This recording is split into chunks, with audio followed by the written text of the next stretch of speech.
What's up guys, Luke here from Luke's Points and Miles, and today I want to do a little bit different of a video. I want to talk about credit cards for people that are interested in investing.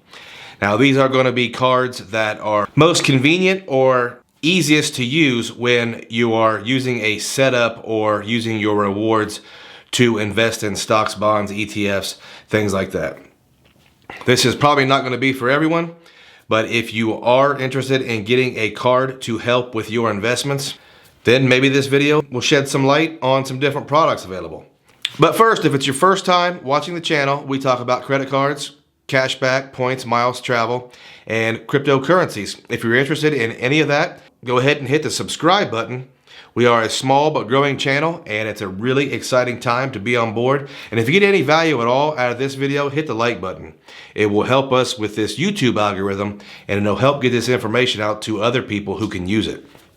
All right, guys, I know your time is super valuable, so I won't waste it. Let's get right to it. The first card I want to talk about today is the Fidelity Rewards Signature Visa. Now, I do have this card. It was one of my first rewards cards, and it actually really helped me save up enough money to purchase my first rental property. So this card does have a special place in my heart. It is a 2% cashback card that deposits the cash directly into your Fidelity account. This card has no annual fee, and if you are not familiar with Fidelity, they offer just about every financial product under the sun. They have brokerages, money market accounts, IRAs, Roths, 529s, health savings accounts, whatever you can think of, they have it. This card makes your general non-bonus category spend plus up your investments. Real simple. The one thing I will say about this card, it has a 1% foreign transaction fee. So that's not super bad, but you are going to lose a little bit of purchasing power if you use this card overseas or in a different country. Next on the list is the YouTube favorite, the American Express Charles Schwab Platinum Card. I know people go crazy over this card. They think it is such a winner. And if you are investing with Charles Schwab, and I do, it is a great product for a lot of people. The drawbacks are this card has a premium $695 annual fee. So if your goal is to plus up your net worth, paying almost $700 a year might not make sense for you. The card's superpower is you can redeem your membership rewards points at 1.1 cents per point directly into your Charles Schwab investment account. My problem with this card is if you are using the Premier Travel card to plus up your investment account, it's very difficult for me to wrap my head around that. Travel, investing. Okay, it's a popular card. And along those lines, the next one we're going to talk about is the American Express Morgan Stanley Platinum Card. There are tons of videos on the American Express Platinum Card, so I'm not going to go over all the benefits of these two cards.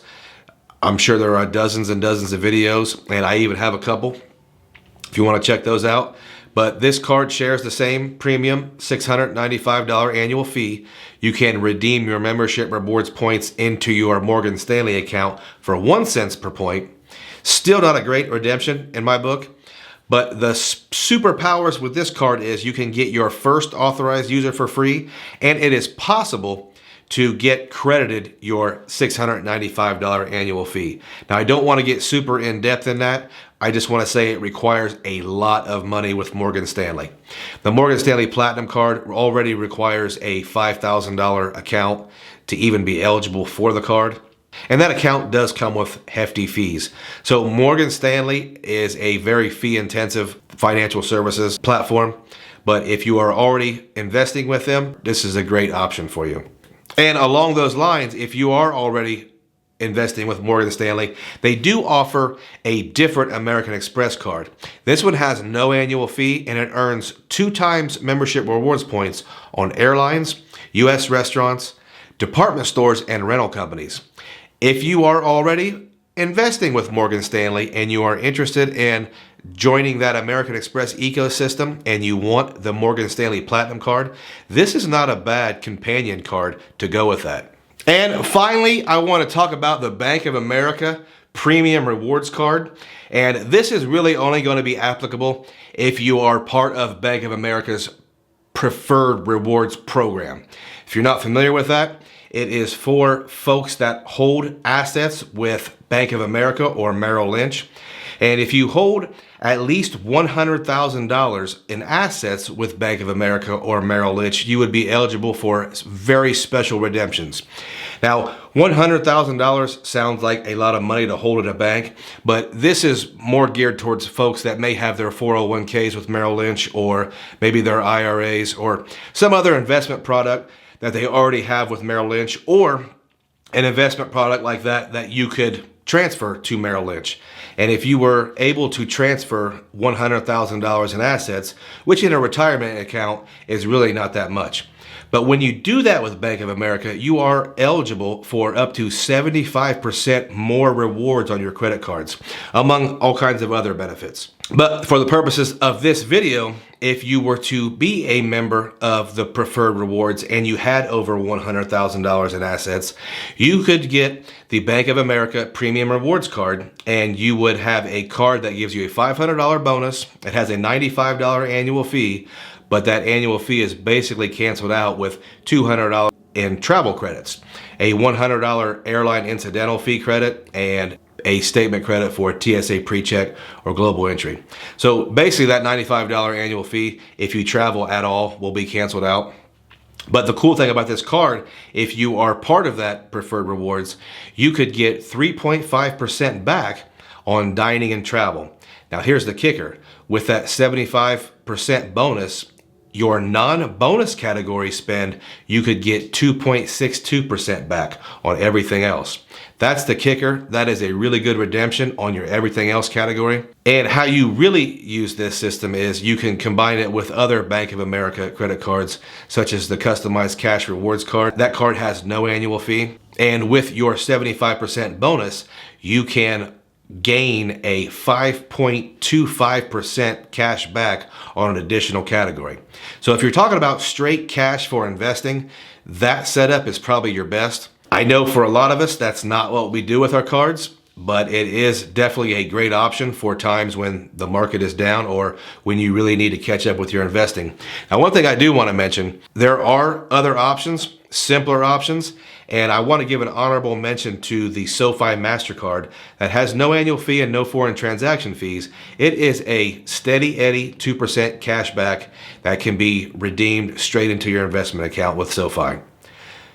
Really simple, really easy. If you are just starting out on your investment journey, that's a great option. If you are younger and you just started saving for retirement, I really don't expect you to have $100,000 with Merrill Lynch. I don't expect you to pay extraordinary fees or have over $100,000 with Morgan Stanley. The Fidelity is a no annual fee 2% cashback card that can get you started, and the SoFi MasterCard is a 2% cashback card that can get you started. And I just want to say that getting started is the most important thing. How you do it is second to that. The younger you get started, the better. Now, we're talking about cashback here, so I have to mention retail shopping portals. The shopping portal we recommend is Rakuten. If you use Rakuten, we do have a link below, and if you use our link, you get $30 cash back on your very first purchase. The cool thing about Rakuten is you can opt to earn American Express membership rewards points in lieu of cash back. That makes them a little more valuable for me, but it is probably the best cashback shopping portal that I've used as far as simplicity, and it's easily trackable. For all your retail shopping, make sure you're at least trying to use a cashback shopping portal. And guys, if you have chosen to spend your time with me today, I appreciate it.